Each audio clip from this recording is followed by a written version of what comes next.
सबको प्रणाम। मैं अभयराज यादव सागर इलाहाबाद प्रयागराज से आप लोगों के बीच में एक ऐसी बेटी, एक ऐसी बहन जो डॉक्टर मोमिता की बहुत ही घृणित कहानी आपके सामने प्रस्तुत करने जा रहा हूं। पूरा देश शोक में डूबा हुआ है। हर जगह, हर चौराहे पर चर्चा है कि मेरे देश को क्या हो गया है। जहां देखे वहां पर बलात्कार, जहां देखे वहां पर हत्याएं हो रही हैं। इसी देश के लिए भगत सिंह, चंद्रशेखर, सुभाष चंद्र बोस और बड़े बड़े वीर शहीद हुए। आज स्वर्ग से बैठ करके सोच रहे हैं कि अरे बाप रे, यही मेरा भारत देश है, जहां पर तमाम धर्म, तमाम संप्रदाय, तमाम जात के लोग रहते हैं। यहां पर एक कैसा दुशासन पैदा हो गया है। एक छोटी सी बात आपके सामने प्रस्तुत है और बिरहा के महान लेखक गया कवि जी ने अपनी लेखनी से इस पूरे बिरहा को बहुत ही खूबसूरत तरीके से सजाए हैं और इसे मैं प्रस्तुत करने जा रहा हूं। आप इसे ध्यान से सुने। बहुत बहुत धन्यवाद।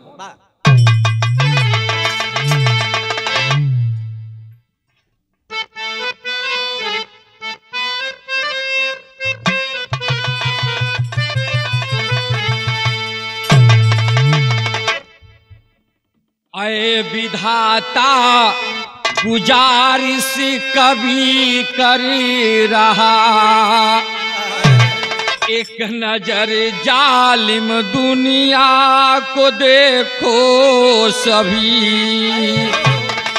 दुर्दशा कल्पना से परे हो रही, बेटियां अब भूमंडल पर भेजो नहीं। लूटी जाती कहीं, मारी जाती कहीं, डाली जाती कहीं जलते अंगार में।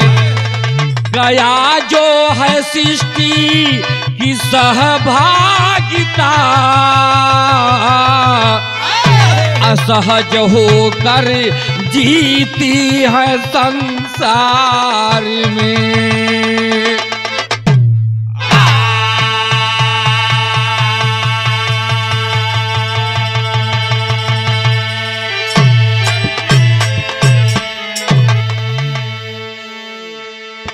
देखिए, मेरे बिरहा की भूमिका बता रही है प्रभु आए विधाता, इस दुनिया को क्या हो गया। जहां पर बेटियों को ऊपर नजर लग गई है, जिस बेटी से पूरी दुनिया की सृष्टि की रचना होती है। बड़े बड़े लोग इसी बेटी के गर्भ से पैदा हुए हैं। वो चाहे महान लेखक रहे हों, चाहे कवि रहे हों, चाहे गायक रहे हों, चाहे मेरे देश के जवान रहे हों, चाहे डॉक्टर रहे हों, चाहे वैज्ञानिक रहे हों, चाहे इंजीनियर रहे हों, चाहे प्रधानमंत्री, चाहे मुख्यमंत्री, चाहे जो भी। आज उस नारी की क्या दुर्दशा है। कवि को लिखना पड़ रहा है कि बेटियों को अब संसार में जन्म नहीं लेना होगा। इसलिए मास्टर एक गजल का भाव लगा।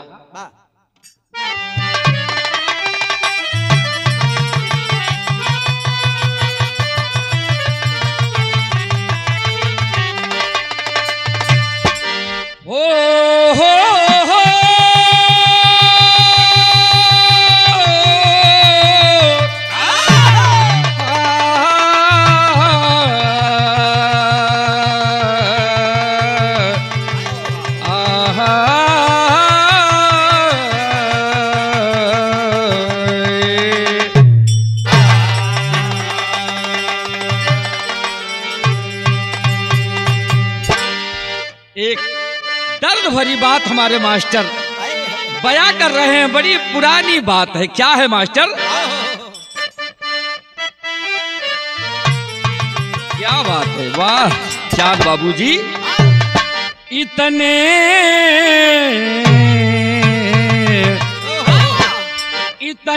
करीब आके दगा दे गई मुझे, इतने करीब आके दगा दे गई मुझे, इतने करीब आके दगा दे गई,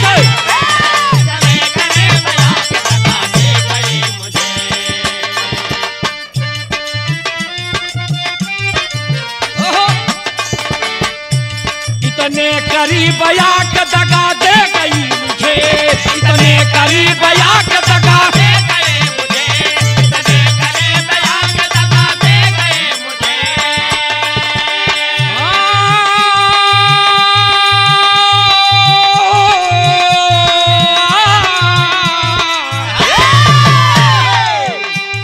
इतने करीब आके दगा दे गए मुझे। इतने करीब आके दगा दे गई मुझे, इतने करीब आके दगा दे गए मुझे, इतने करीब आके दगा दे गए मुझे।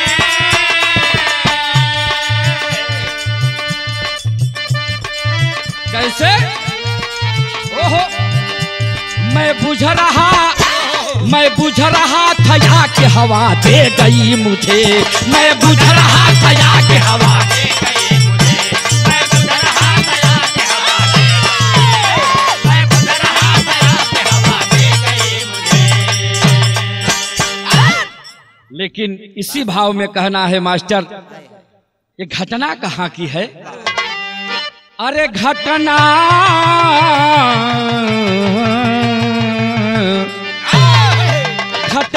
घटी है ऐसी संसार रो पड़ा, घटना घटी है संसार रो पड़ा, घटना घटी है ऐसी संसार रो पड़ा, घटना घटी है ऐसी संसार रो पड़ा।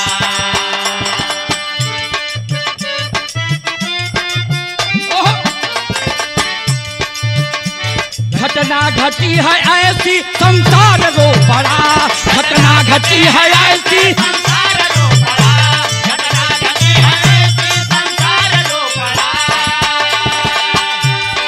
तो घटना घटी है ऐसी संसार रो पड़ा।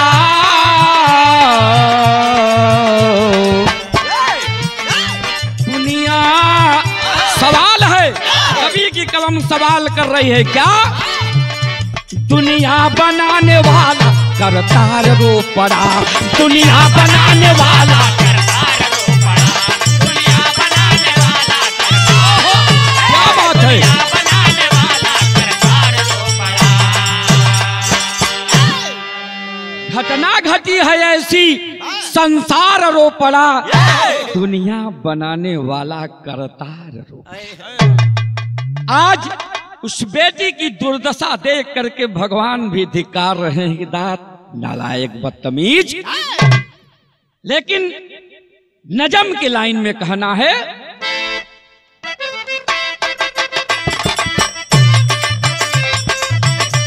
क्या बात है,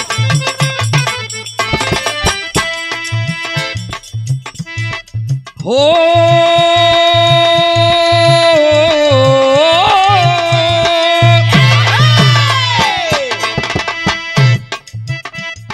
बड़ी महत्वपूर्ण बात हमारे गया कवि जी ने लिखा मास्टर। कैसे? बेटी की उपमा किससे दूं कोई दिखता नहीं है, बेटी की उपमा किससे दूं कोई दिखता नहीं है, बेटी के जैसे धरती पे कोई पिसता नहीं है।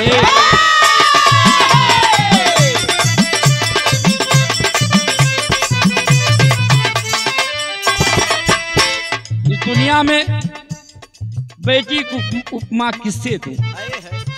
बाप अगर कहीं कमाने के लिए गया है, सुबह से जब शाम आता है तो बेटी एक लोटा पानी लेकर के खड़ी है, वही बेटी है। पूछ रही है कि बाबूजी पानी पी लो, भोजन कर लो, खाना खा लो। लेकिन गंगा जी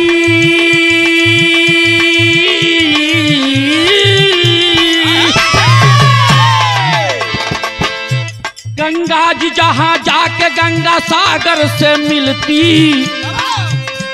गंगा जी जहां जाके गंगा सागर से मिलती, नारी की कदर ज्योति बंगाल से है खिलती।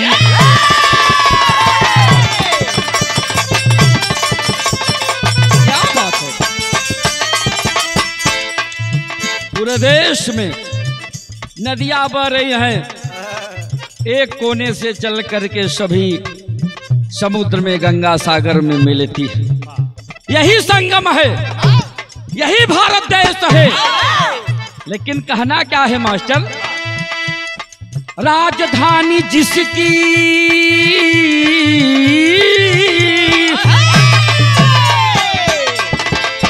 राजधानी जिसकी कोलकाता में कांड हुआ, राजधानी जिसकी कोलकाता में कांड हुआ, गमगीन हाथ से ब्रह्मांड परेशान हुआ।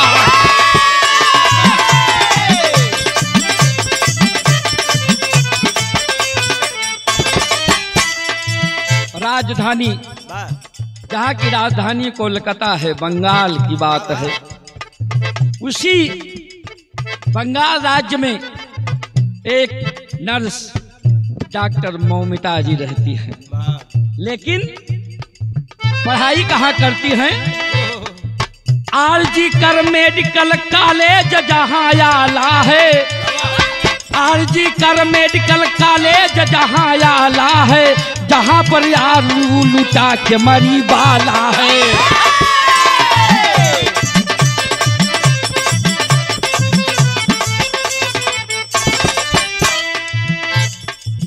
डॉक्टर कुशल,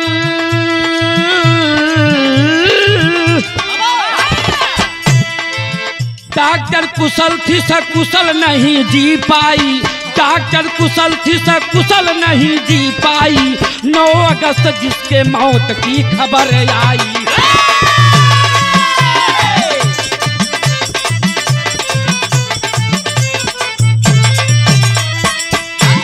आरजीकल मेडिकल कॉलेज जहां पर वो पढ़ा करती थी, वहीं पर नर्स थी, वहीं पर नौकरी करती थी, और एक कुशल डॉक्टर थी।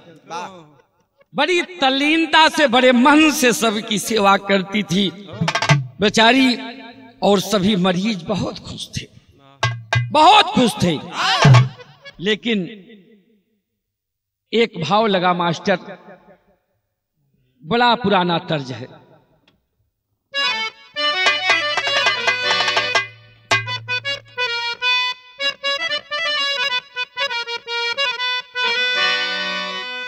क्या बात है, कोई मेरे देश का जवान आया है घर पर अपने, और अपनी महबूबा अपनी औरत से कहता क्या है,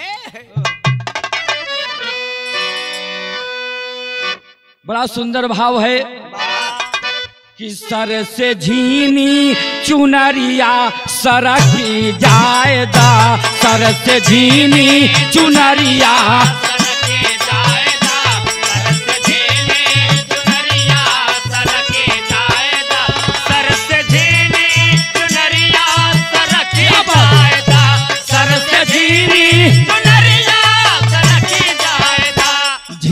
चुनरी में, झीनी चुनरी में दहिया लहकी जायदा, झीनी चुनरी में दहिया लहकी जायदा, झीनी चुनरी में दहिया लहकी जायदा, झीनी चुनरी में दहिया लहकी जायदा, झीनी चुनरी में दहिया झलकी जायदा, सर से झीनी चुनरिया सरकी जायदा।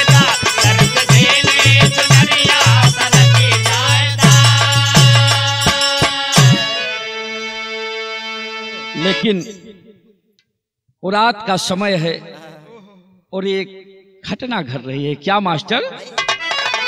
अरे सर पे छाई विपतिया इरतिया रहल, सर पे छाई विपतिया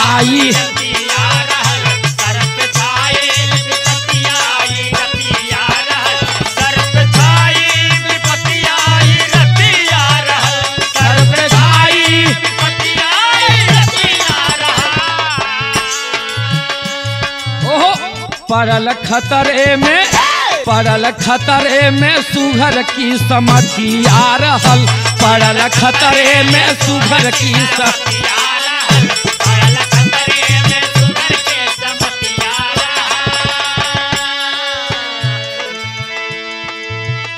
करेला बड़े मन से मरीजों की सेवा करती है मेरे देश की बेटी, इसलिए कहना पड़ा। क्या बात है? करेला मरीजवन के सेवा बेचारी, करेला मरीजवन के सेवा,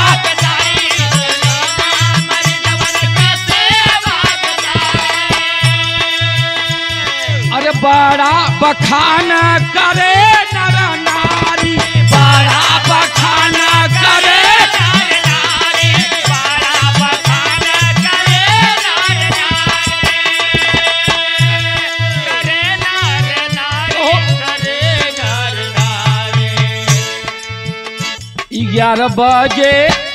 11 बजे भोजन वाली रतिया रहल, 11 बजे भोजन वाली रतिया, 11 बजे भोजन वाली रतिया, 11 बजे भोजन वाली रतिया रहल, क्या बात है? भोजन वाली रतिया रहल, 11 बजे भोजन वाली रतिया रहल, 11 बजे भोजन वाली रतिया रहल।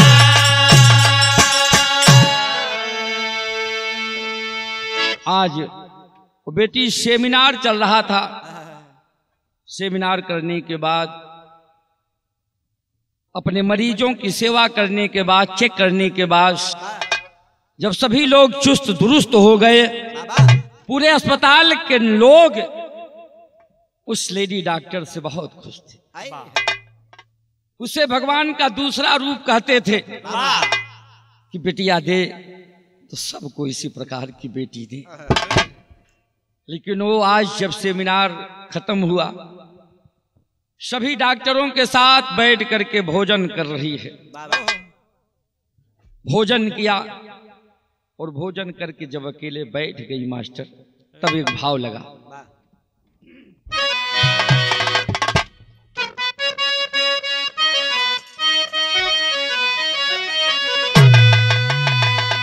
बड़ा पुराना तर्ज है, क्या बात है?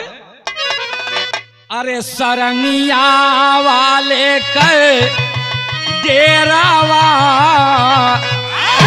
अरे सरंगिया वाले के डेरावा, बताई दालहुर की नाना दी, सरंगिया वाले के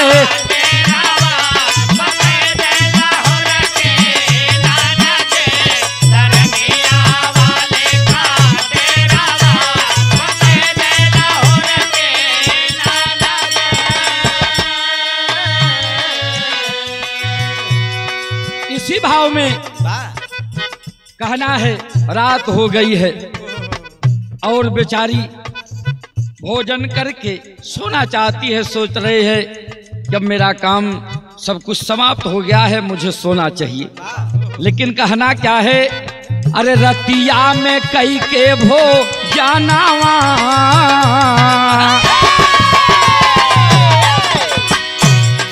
रतिया में कई के भो जानावा, सयनावा कैली हो बीतिया, रतिया में कई के भो जानावा, सयनावा के गईली हो बीतिया, रतिया में कई के भो जानावा, सयनावा कैले हो बीतिया।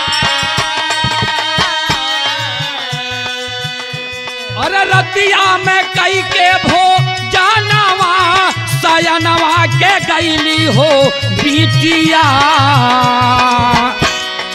2 घंटा कैले या रामावा, सोच रही है 2 घंटा कैले या रामावा, सयनवा के गईली हो बीतिया, 2 घंटा कैले या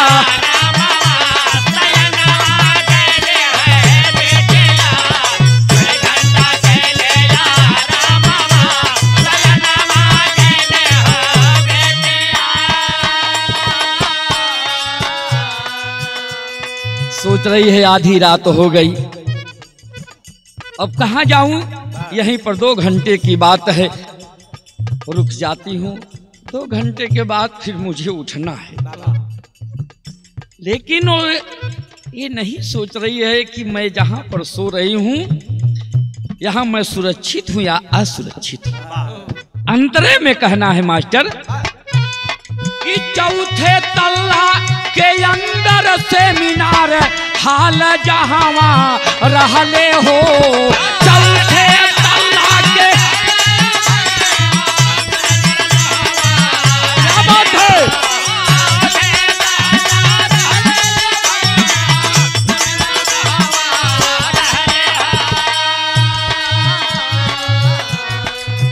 चौथे तल के ऊपर जहां सेमिनार हॉल था वहीं पर बिटिया करती क्या है, अरे कुर्सी के ऊपर पांव पसारी अखिया के लिहले मुंह दरिया हो। कुर्सी के ऊपर पांव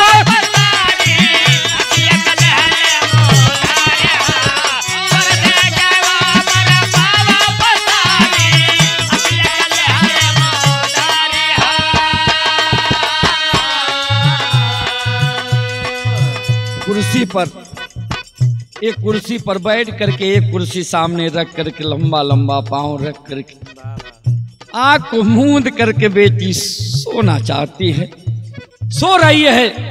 उसी समय हुआ क्या मास्टर, अरे ये हवर मदिरा में मस्त जवानवा, इधर ओ आतताई पापी निर्दयी मदिरा पिए मस्त होकर के चला रहा है। यह वर मदिरा में मस्त जवानवा सयानवा के गईली हो बिटिया। यह वर मदिरा में मस्त जवानवा सयानवा गईली हो बेटिया। यह वर मदिरा में मस्त जवानवा सयानवा गईली हो बेटिया।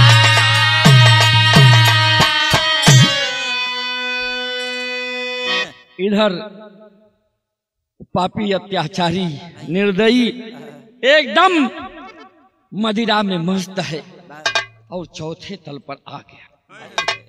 जब चौथे तल पर आया सेमिनार हॉल में, जहां पर मेरे देश की बेटी जो दुनिया को जन्म देती है, दुनिया की करता धरता है, जब देखता है तो उसकी नीयत डोल गई। जब नीयत डोल गई तब एक भाव लगा मास्टर,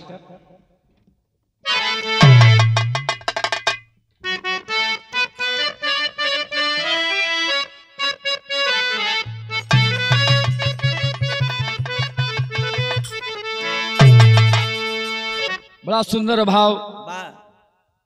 कभी कभी हमारे माझी लोग गंगा जी के किनारे ये गीत गाते हैं। आजकल तो बड़ी नई नई भोजपुरी चली गई बा, एक जगह भोजपुरी वाले छोड़ते नहीं हैं, हर जगह अपन रेले पेले मस्त हैं। जहाँ पावत है पैसा के चक्कर में हर अंग में छुआई देते हैं। लेकिन ये कितना सुंदर भाव है कि तोह के चढ़ाई बई मैया, अरे नारियर चुनारिया हो कि गंगा मैया, अरे पार कई हमारी नेवारिया हो कि गंगा मैया, पार कई हमारी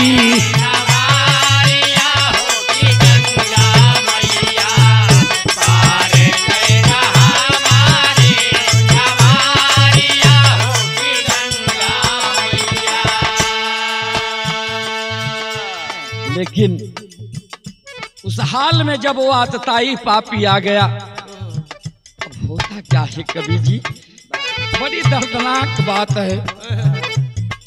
अरे हलिया में यही पापी बन के शैतानवा होई मनवा डोलल, होई मनवा डोलल, चेहरा में देखे जब चानवा होई मनवा डोलल चेहरा में देखे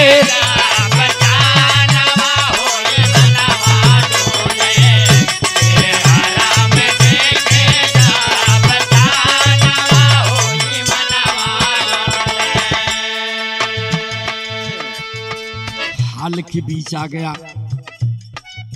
मेरे देश की बाला, जिसे पता नहीं था कि मैं जहां पर हूं एकदम सुरक्षित हूं, जिसने अपनी पूरी जिंदगी उस अस्पताल की सेवा के लिए न्यौछावर करना चाहती थी। 30 साल की उम्र थी और वो पापी जब आ गया मास्टर, तब अंतरे में क्या हुआ, अरे धैले कलाई जाके तुरंत बेईमानवा, धैले कलाई जाके तुरंत बेईमानवा, धैले कलाई जाके तुरंत बेईमानवा। तुरंत पहुंचता है और अचानक नींद में सो रही मेरी बहन मेरी बेटी के कलाई को पकड़ लेता है। और जब कलाई को पकड़ता है तब अरे थारा थारा कांपे लगली खुलल जब नया नावा, तारा तारा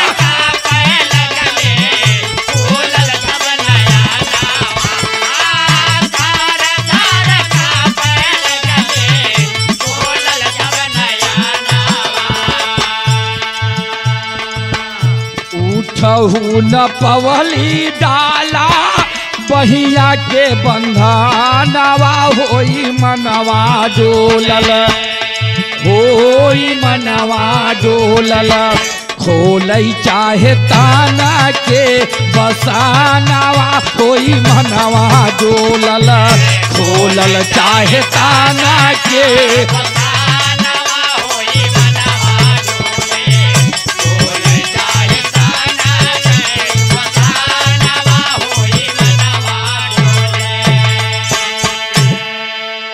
अचानक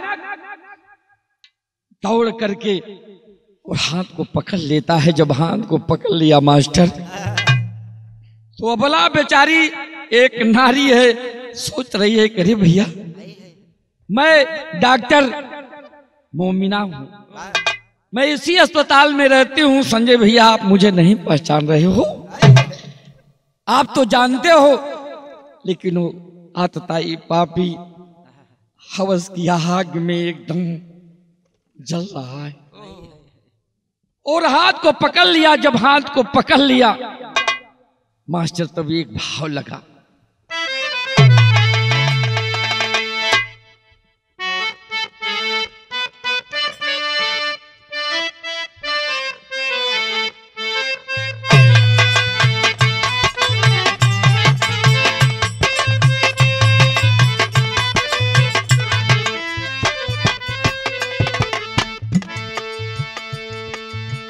हाल में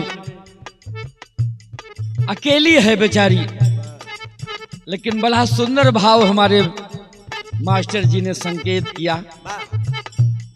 बड़ी पुरानी गीत है, कहना क्या है, अरे एक दिन नहाई गईले बाबा के सगरवा, अरे बाबा के सगरवा हो, सागरे में झूलानी हेराई गईली राम रम हो, सागरे में झूलानी हेराई गईली राम रम हो, सागरे में झूलानी हेराई गईली राम रम हो। हाथ जोड़ करके खड़ी है कहा, भैया भैया आप तो मुझे अच्छी तरह से जानते हो, मैं डॉक्टर मोहमिता, आप मेरे भाई हो, मैं आपकी बहन हूं, लेकिन वो आतताई पापी कवि जी, उसके दिल में दया नहीं था। उसकी कहानी पत्रकार बता रहे थे, 4 औरत से शादी हुई थी, 3 औरत उससे तलाक ले चुकी थी और चौथी औरत इस दुनिया में आज भी नहीं है।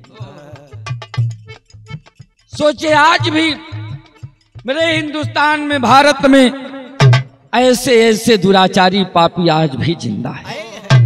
लेकिन मास्टर कहती क्या है? लाख हाथ जोड़िया कारत रही, गई छोकारिया हो रही, गई छोकारिया हो, लूटले इज्जतिया बद कारण हो राम राम हो।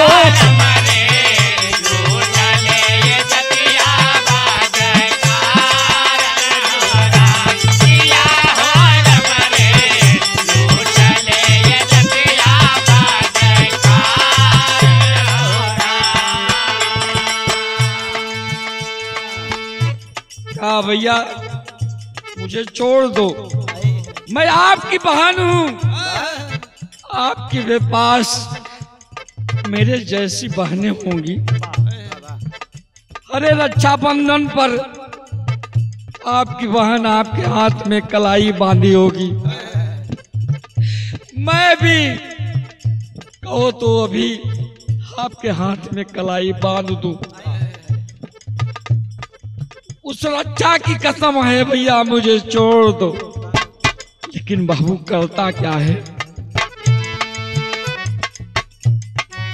मानता नहीं मास्टर, दया भी नहीं आती उसे, और गुस्से में एक लात खींच करके मारा,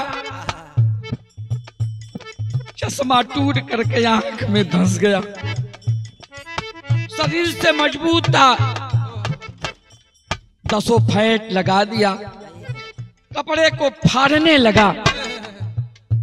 तब क्या करता है? अरे गर्दन के नसिया टूटल फूटल, दुई पुतारिया हो, फूटल दुई पुतारिया हो, पीजड़ा से सुगना भय फरहारन हो राम राम हो।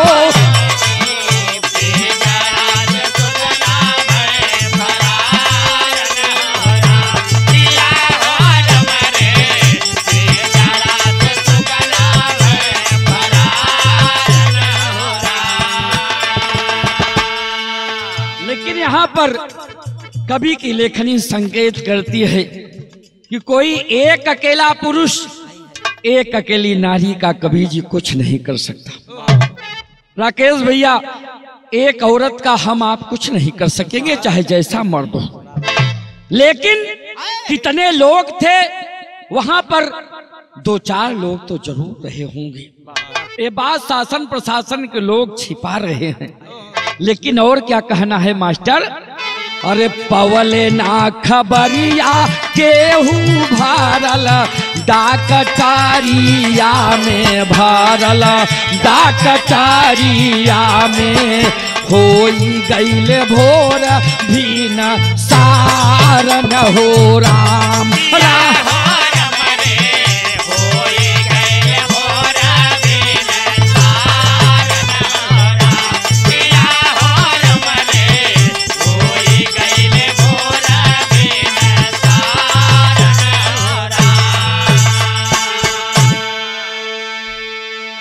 पत्रकार बंधुओं के माध्यम से, समाचार के माध्यम से ये पता चला मास्टर, उस अस्पताल में और भी तमाम डॉक्टर आत्महत्या कर चुके हैं या उनकी हत्याएं हो चुकी हैं। आज तक कोई राज नहीं खुला। जो भी डॉक्टर ब्रिलियंट रहता था, जो अपने सत्यता पर रहता था, जो अपना काम करता था, उसकी हत्या एक दिन जरूर हो जाती थी। वहां पर यहां तक कहा गया कि उस अस्पताल में देह व्यापार भी होता था। लेकिन तेरी का भाव लगा मास्टर।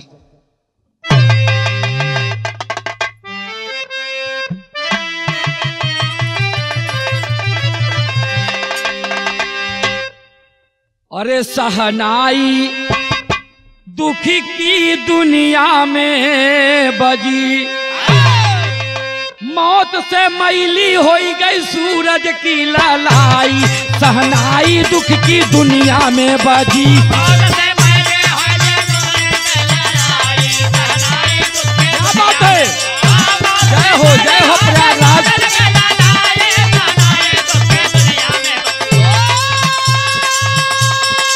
जय हो कवि जी, जय हो।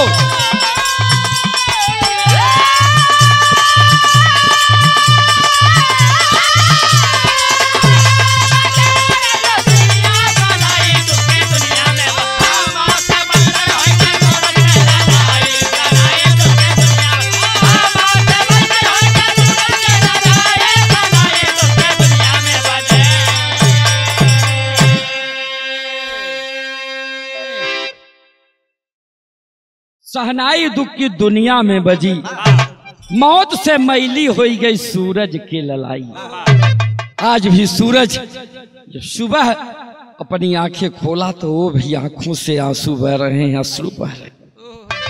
क्या आज मेरी भी लालिमा इस भारत देश में मैली हो गई? मेरा मन करता है कि मैं इस देश में सुबह सुबह उगूं ही नहीं, पूरी जिंदगी मैं इस देश में अब नहीं आऊंगा। सूरज भी सोच रहा है, लेकिन भाव लगा चौक में।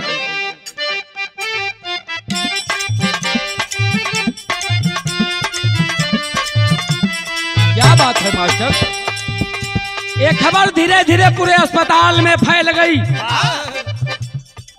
पूरे मरीज सभी लोग आश्चर्यचकित आंखों में आंसू लिए अपने बेड पर रो रहे हैं कि मेरी मौमिता इस दुनिया में नहीं है। अरे कौन आतताई, अत्याचारी, पापी, दुराचारी, दुशासन मेरी मौमिता को इस दुनिया से छीन लिया। लेकिन कहना क्या है? फोन लगा कर माता पिता को खुदकुशी की खबर पाई है।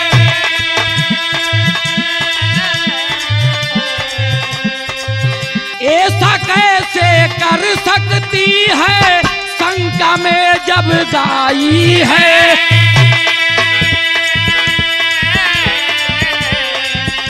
अरे फौरन आए अस्पताल, सर मंजर समझ से बाहर था।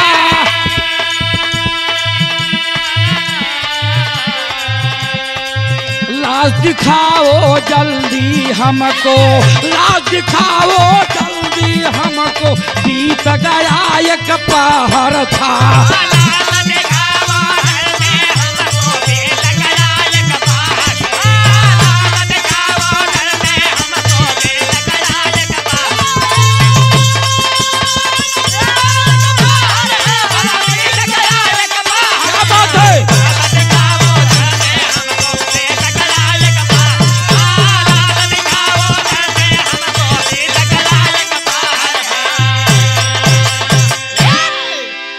मैं राजनीति नहीं करना चाहता, मैं किसी सरकार को भी नहीं कोसना चाहता, लेकिन मेरे बड़े बड़े लोग जो बड़े बड़े पदों पर बैठे हैं उन्हें सोचना चाहिए।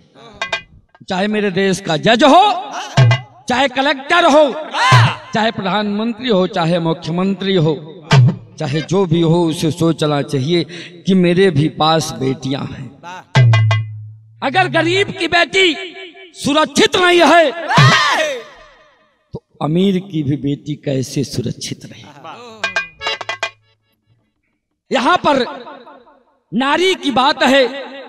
नारी निंदा जो करे, नारी नर की खान, नारी से पैदा हुए ध्रुव प्रहलाद समान। और उस नारी की निंदा, उस नारी को लोग हवस के रूप में देखते हैं, ये बड़ी शर्म की बात है।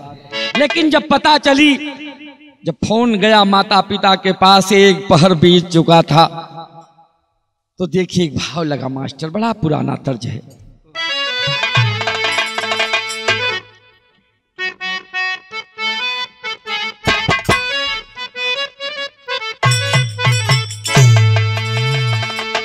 कोई बिरहन अपने अंटे पर खड़ी होकर के अपने पति का रास्ता देख रही है। उसी समय नदिया कही कह कस भौजी का हाल चाल है, सब ठीक।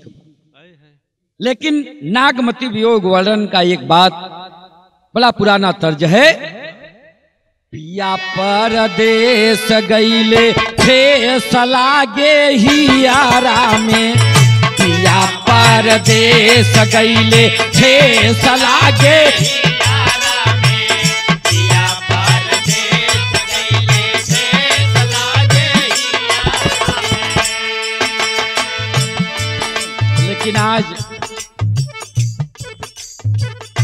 कंचन भैया, संदीप भाई, हमारे गुलाब भैया, कुंवर बहादुर, हमारे ढोलक मास्टर रामदेव जी,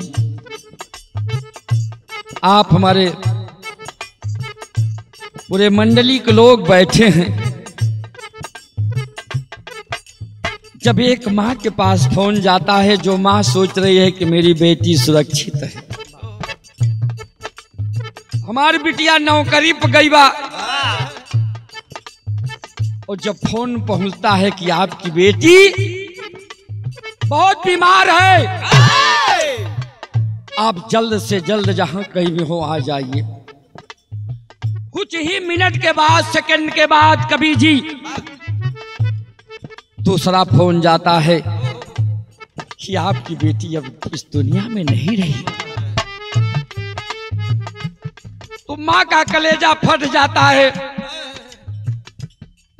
और माता पिता दोनों दौड़ करके जब हॉस्पिटल में आए तो देख रहे हैं कि बेटी एकदम नग्ना अवस्था में पड़ी है,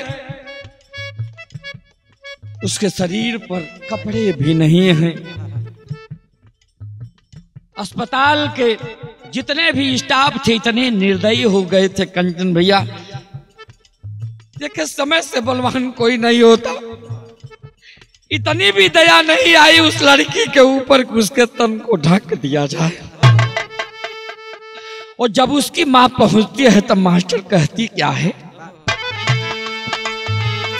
अरे माई से अपने कुछ बोल रे चिरैया, माई से अपने कुछ बोल रे चिरैया, माई से अपने कुछ बोल रे चिरैया,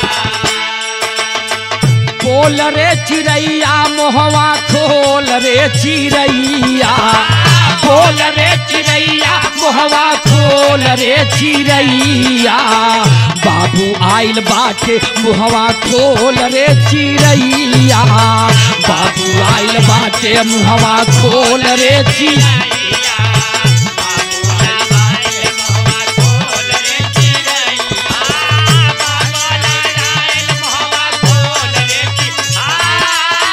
बाबू आइल बाटे मुहवा खोल रे,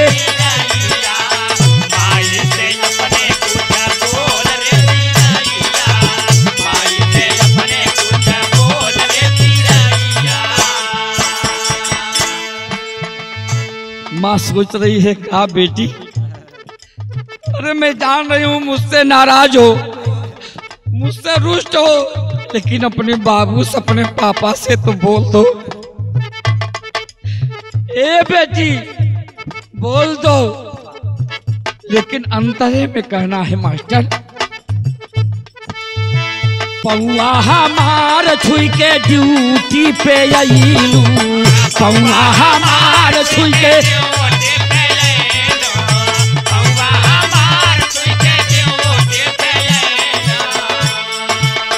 हमसे न बतायू अब तू ये तना सतैलू, हमसे न बतायू जब तू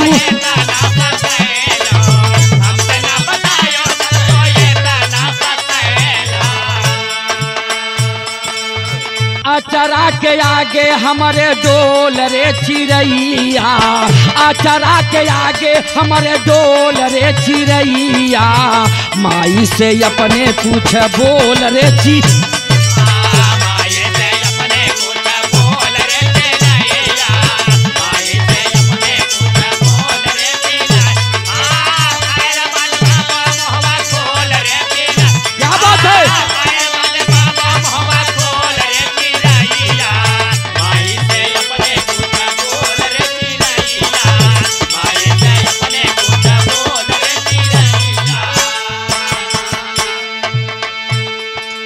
माँ इतनी बात कहती है, ए बेटी, जब आप सुबह ड्यूटी पर आ रही थो तो मेरे पाँव को छू करके आई थी। अपने पापा से वादा किया था कि पापा कल सुबह मिलूंगी, लेकिन लाश के समान भैले बाबू बाऊरा हवा, लाश के समान भैले बाबू बाऊरा हवा, लाश के समान भैले बाबू बाऊरा हवा। काहे बेटी फिर लेहलू हम से निगाहवा, काहे बेटी फिर लेहलू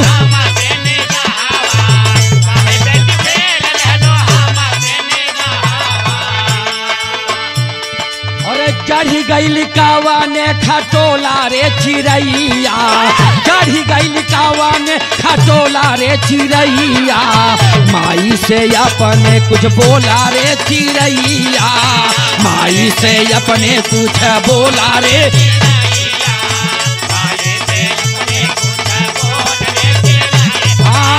बाबू आइल बाते कुछ,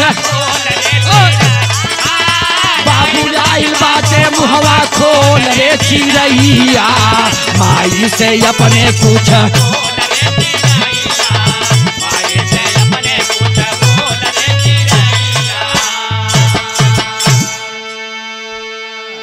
कहा बेटी आपके पिताजी आपके बाबूजी आए हैं, आप उससे मुंह क्यों फेर रही? लेकिन बाबूजी रोते रोते कई घंटे बीत गए, लेकिन वो बेटी आज उठने वाली नहीं है। तब पहापड़ के भाव में कहना पड़ा, मास्टर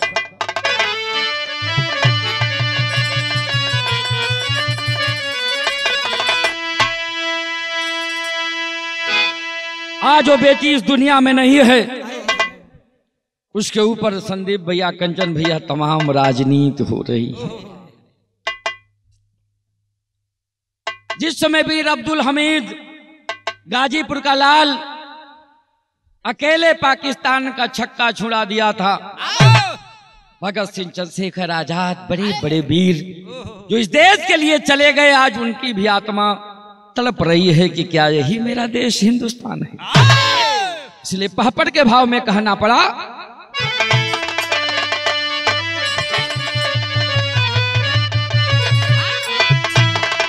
अरे सोशल मीडिया पर छाया बंगाल दाल में काला बा, अरे सोशल मीडिया पर छाया बंगाल दाल में काला बा, अब पूरे देश में जलने लगी मसाल दाल में काला बा।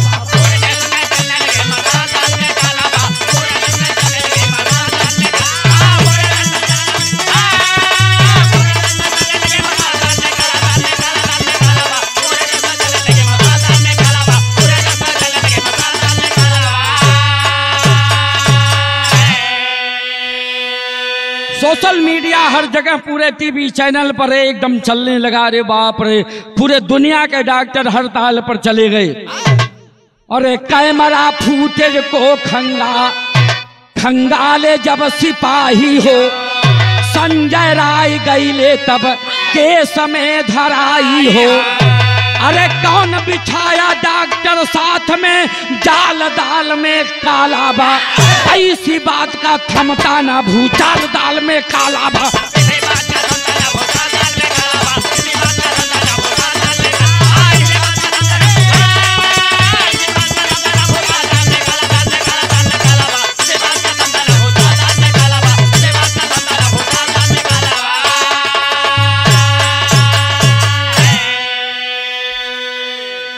देखिए यहाँ भी शंका हो रही है कि जब कैमरा खंगाला गया तो एक आदमी फंसा, संजय राय जिसका नाम बताया गया, वो दुर्दांत हत्यारा डाकू। वो जब पत्रकार पूछे जवाब देता है, मुझे हत्या का मलाल नहीं। सोचो कितना निर्दयी है। मेरे देश के कानून को तो बदल देना चाहिए, या तो बीच चौराहे पर सूली पर चढ़ा देना चाहिए, या तुरंत AK-47 से काम तमाम कर देना चाहिए। तब तो इन आतताइयों का हौसला कुछ पस्त होगा, वरना पस्त होने वाला नहीं है। देखिए आल्हा के भाव में हमारे गया कवि जी ने लिखा मास्टर,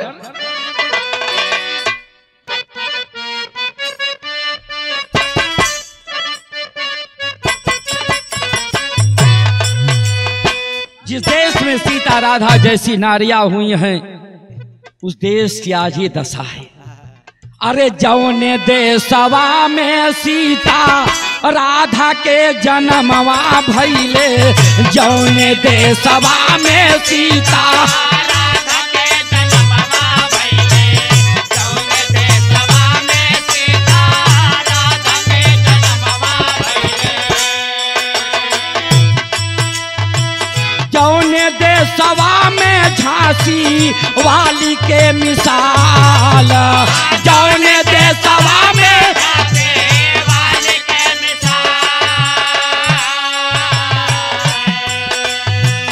ओही देशवा में पैदा भइले दरिंदे बाबू, ओही देशवा में पैदा भइले दरिंदे बाबे, वही देशवा में पैदा भइले दरिंदे बाबे। नारी के इज्जतिया के, नारी के इज्जतिया के बानी के दलाल, नारी के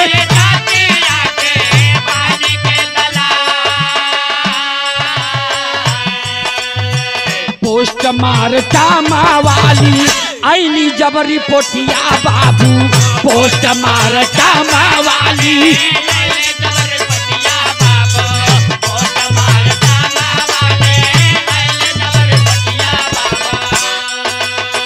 सबही के आखिया भइल बलाल लाल, सबही के आखिया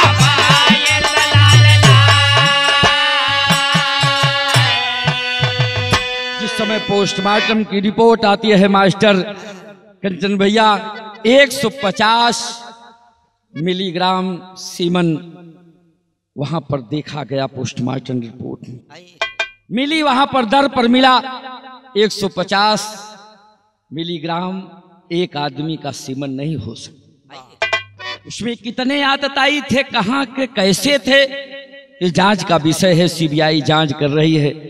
लेकिन इसमें तमाम लोग कुछ ना कुछ अपना इधर से उधर लगाए हैं। यही मेरा हिंदुस्तान है, यहीं पर कानून को कहते हैं कि यहीं पर कानून अंधा भी है। 150 मिलीग्राम सीमन भइले, 150 मिलीग्राम सीमन भइले, 150 मिलीग्राम सीमन भइले। ज्यादा लोग रहले शामिल भाई,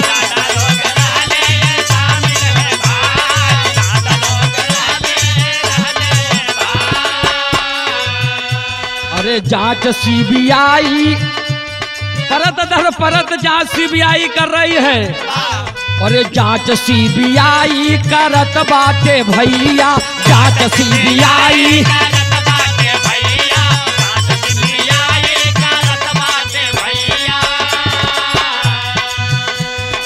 जे भी शामिल बाटे खुल जाए ई राज, जे भी शामिल बाटे खुल जाए,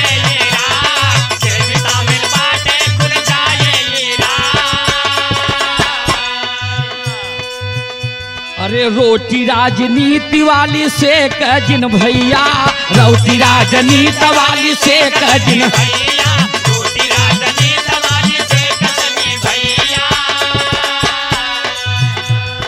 संदीप घोष के नमवा निकाल, संदीप घोष के, संदीप घोष के नमवा।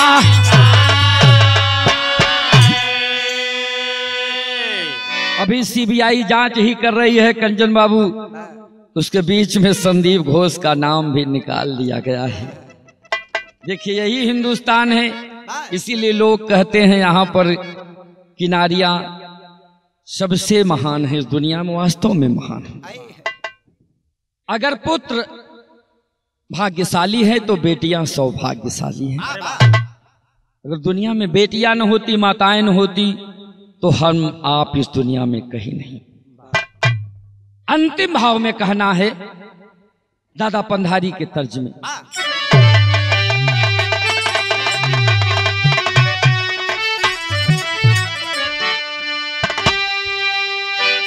अरे शर्म से हिमालय के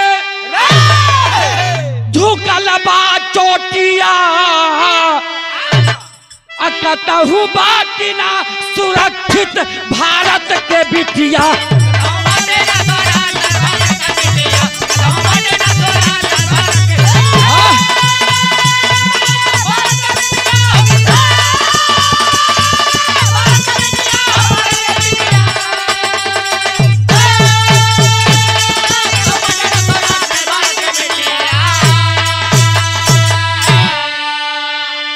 अरे कैसे पढ़ी है लिखी है जहां लोगवा दुराचारी,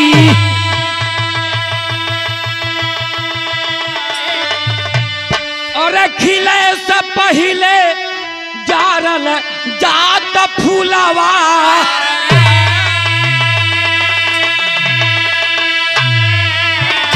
अरे सबके हिंसा वाली डूबी जाई लोटिया,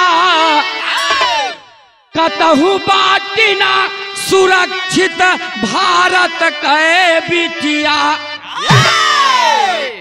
सत्य हिंसा का पाठ पढ़ाने वाले महात्मा गांधी भी आज सोच रहे हैं स्वर्ग से बैठ करके कि मेरे देश की बेटियां सुरक्षित नहीं है। दूसरे अंतरे में कहना है मास्टर, मोमिता जहां भी हो पनाह मत लेना। कवि का संकेत है, ऐ डॉक्टर मोमिता जहां भी हो तुम अभी ईश्वर में प्रकृति में विलीन मत होना। वहीं से जल्लाद बन करके उस संजय राय को जितने भी आतताई थे, जितने भी पापी थे, उन्हें मौत के घाट उतार देना, ऐसी मौत देना जो मुंह से चिल्लाए कि डॉक्टर मौमिता आ गई, डॉक्टर मौमिता आ गई, मुझे बचा लो। उनके मुख से आवाज आए, इन्हें मारने के बाद तब तुम अपने आत्मा को, अपने शरीर को उस पत तत्व में विलीन करना। इसलिए कहना पड़ा कि मौमिता जहां भी हो पनाह मत लेना। सजा जल्लाद को जल्लाद बन के, अरे लूटा है जो इज्जत की निराली मोतिया, कतहु बाकी ना सुरक्षित भारत के बिटिया। कतहु बाकी ना सुरक्षित भारत के बिटिया। ऐसी सजा देना कि उनकी आने वाली 7 पीढ़ियां याद करे कि मेरा बाप किसी के साथ ऐसा किया था, उसकी ये दुर्दशा हुई। पूरा हिंदुस्तान देखे, पूरा भारत देखे, भारत ही नहीं पूरे विश्व के लोग भी देखे। ये कैसी डॉक्टर मौमिता थी जिसने खुद अपने आतताइयों को ऐसी सजा दे करके अपने साथ न्याय कर दिया। तो अंत में कहना है मास्टर, गुरु भूलुर स्वामी गीतानंद गुरुवर राम आधार। गुरु भूलुर स्वामी गीतानंद गुरुवर राम आधार। राजा राम हैदर अली जी गईले स्वर्ग सिधार।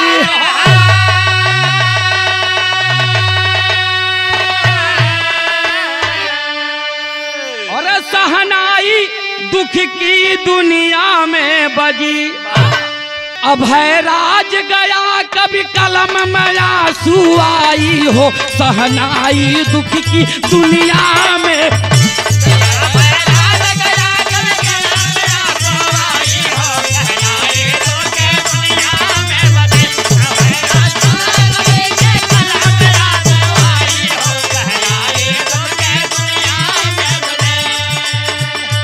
मेरे देश की लड़की पहन के भर्ती हुई पुलिस में भर्ती।